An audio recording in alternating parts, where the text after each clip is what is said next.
বসুন্ধৰা 3.0 অধীনত সমগ্ৰ ৰাজ্যৰ লগতে নদুৱাৰ সমষ্টিত ভূমিপট্টা বিতৰণ। চতিয়াৰ নীলিমা ভৱনত ভূমিপট্টা বিতৰণ কৰে বিধায়ক পদ্ম হাজৰিকাই। মিছন বসুন্ধৰা 3.0 অধীনত আজি নদুৱাৰ সমষ্টিটোত ভূমিপট্টা বিতৰণ কৰা হয়। এই উদ্দেশ্যে চতিয়াৰ নীলিমা ভৱনত অনুষ্ঠিত হোৱা সভাত নদুৱাৰ সমষ্টিৰ 467টা বিভিন্ন ৰাজহুৱা অনুষ্ঠান প্ৰতিষ্ঠানৰ লগতে প্ৰায় 1140টা পৰিয়ালক ভূমিপট্টা বিতৰণ কৰে নদুৱাৰ সমষ্টিৰ বিধায়ক পদ্ম হাজৰিকাই। ভূমিপট্টা বিতৰণ কৰি বিধায়ক হাজৰিকাই এয়া অসমীয়া ৰাইজৰ বাবে বিজেপি চৰকাৰখনে লোৱা ঐতিহাসিক সিদ্ধান্ত বুলি অভিহিত কৰে। বসুন্ধৰা 3.0 অধীনত সমগ্ৰ ৰাজ্যৰ লগতে নদুৱাৰ সমষ্টিত ভূমিপট্টা বিতৰণ। চতিয়াৰ নীলিমা ভৱনত ভূমিপট্টা বিতৰণ কৰে বিধায়ক পদ্ম হাজৰিকাই। নদুৱাৰ সমষ্টিৰ 467টা বিভিন্ন ৰাজহুৱা অনুষ্ঠান প্ৰতিষ্ঠানৰ লগতে প্ৰায় 1140টা পৰিয়ালক ভূমিপট্টা বিতৰণ কৰে নদুৱাৰ সমষ্টিৰ বিধায়ক পদ্ম হাজৰিকাই। লগতে ভূমিপট্টা বিতৰণ কৰি বিধায়ক হাজৰিকাই অভিহিত কৰে যে এয়া অসমীয়া ৰাইজৰ বাবে বিজেপি চৰকাৰখনে লোৱা এক ঐতিহাসিক সিদ্ধান্ত। বসুন্ধৰা 3.0 আজি সমগ্ৰ অসমতে বিতৰণ হৈছে আৰু কেন্দ্ৰীয়ভাৱে মুখ্যমন্ত্ৰী ডাঙৰীয়াই ধেমাজি জিলাত এই পট্টা বিতৰণ কৰিছে। আজি আমাৰ 98টা সমষ্টিত 98খন সভাত আমাৰ বিধায়কসকলে আমাৰ চৰকাৰী বিষয়াসকলৰ সহযোগত আজি এনেধৰণে আনুষ্ঠানিকভাৱে বিতৰণ পৰ্ব আমি আৰম্ভ কৰিছোঁ যে ইয়ে খিলঞ্জীয়া মানুহক মাটিৰ অধিকাৰ দিয়াৰ এটা ঐতিহাসিক পদক্ষেপ আচলতে। এই পদক্ষেপে আমাৰ যিটো জাতি মাটি ভেটিৰ চৰকাৰ, আমাৰ যিটো সংকল্প আছিল সেই সংকল্পৰ ক্ষেত্ৰত আমি বহুখিনি আগুৱাই গৈছোঁ আৰু ই সম্পূৰ্ণ হ'ব। মুখ্যমন্ত্ৰী ডাঙৰীয়াই কৈছে যে ষ্টেপ বাই ষ্টেপ আমি গৈ আছোঁ আৰু আমি আমাৰ সমষ্টিত আজি দিনটোত আমি প্ৰায় 500 ধৰ্মীয় অনুষ্ঠান, বিভিন্ন অনুষ্ঠান প্ৰতিষ্ঠান, শিক্ষানুষ্ঠানক আমি দিছোঁ আৰু প্ৰায় 12,000 আমি মাটিৰ পট্টা দিবৰ কাৰণে আজি আনুষ্ঠানিকভাৱে আমি মুকলি কৰিছোঁ বা পট্টা প্ৰদান কৰিছোঁ। আৰু লগে লগে নদুৱাৰ সমষ্টিত আমি যিখিনি গোপচাৰ মাটিত বহি আছে সেইখিনি ক্ষেত্ৰতো অন্তিম পৰ্যায়ত আছে। আমিতো আশা কৰিছোঁ যে আমি মাৰ্চৰ 10 তাৰিখৰ ভিতৰত সেয়াও আমি পট্টা দিয়াৰ কাম আৰম্ভ কৰিব পাৰিম আৰু বিভিন্ন গ্ৰাণ্ট যিখিনি আছে সেইখিনি ক্ষেত্ৰতো মানুহে যিটো মাটিৰ অধিকাৰ পোৱা নাছিল সেইখিনিও পোৱাৰ ব্যৱস্থা হ'ব।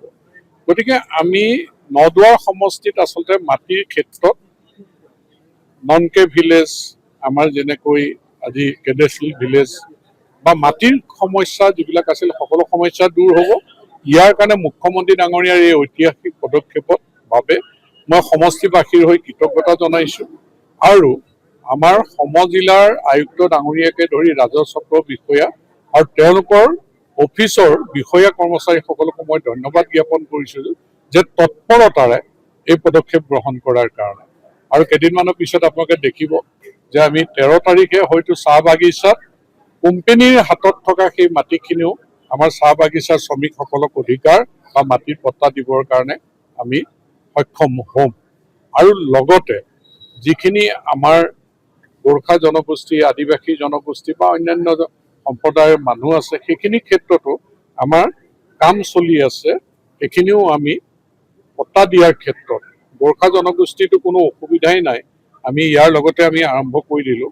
আদিবাসী মানুহৰ ক্ষেত্ৰতো অন্য মানুহৰ ক্ষেত্ৰতো আমি সেইখিনি খুব ক্ষিপ্ৰগতিৰে আগুৱাই নিবৰ কাৰণে আমি চেষ্টা কৰি আছোঁ আৰু ইয়াত মই ভাবোঁ যে মাটিৰ কোনো পট্টাৰ ক্ষেত্ৰত সমস্যা আমাৰ নদুৱাৰ সমষ্টিত নাথাকিব আৰু নদুৱাৰ সমষ্টিয়ে আমাৰ অধিকাৰ লৈ আমি ইয়াতে সুখে শান্তিৰে বসবাস কৰিব।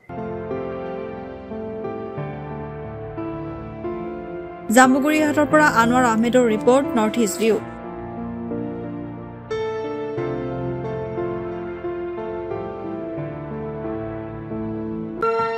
আপুনি বাৰু লিভাৰৰ সমস্যাত ভুগি আছে নেকি? তেতিয়াহ'লে এতিয়া আৰু চিন্তা নাই। চেন্নাইৰ গ্লেনিগেলছ হাস্পাতালৰ শীৰ্ষ লিভাৰ বিশেষজ্ঞ এতিয়া আপুনি পাব আপোনাৰ নিজৰ চহৰতে। হয়, ঠিকেই শুনিছে, চেন্নাইৰ গ্লেনিগেলছ হাস্পাতালৰ শীৰ্ষ লিভাৰ বিশেষজ্ঞ এতিয়া গুৱাহাটী আৰু তেজপুৰ চহৰত। অহা শুক্ৰবাৰ 27 ফেব্ৰুৱাৰী ৰাতিপুৱা 11 বজাৰ পৰা 2 বজালৈকে চেন্নাইৰ গ্লেনিগেলছ হাস্পাতালৰ শীৰ্ষ লিভাৰ বিশেষজ্ঞ ডক্টৰ সতীশ কুমাৰ কে উপস্থিত থাকিব। সমান্তৰালকৈ apex health care ANT road কমাৰ চুবুৰী তেজপুৰত উপস্থিত থাকিব শনিবাৰে 28 ফেব্ৰুৱাৰী ৰাতিপুৱা 9:30 বজাৰ পৰা 12 বজালৈ।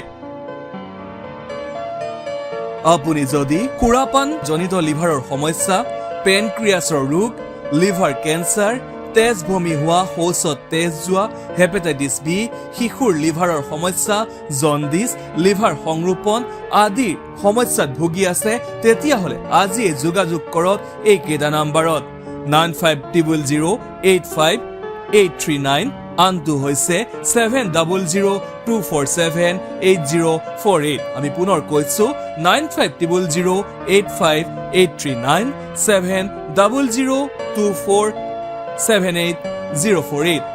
এতিয়াই আপুনি যোগাযোগ কৰক এইকেইটা নাম্বাৰত। যদিহে আপুনি ভাবি আছে চেন্নাইত লিভাৰ সমস্যাৰ কাৰণে যোৱাৰ কথা, তেতিয়া আৰু চিন্তা নাই। এতিয়া আপুনি নিজৰ প্ৰিয় চহৰ তেজপুৰতে পাব চেন্নাইৰ লিভাৰ বিশেষজ্ঞ।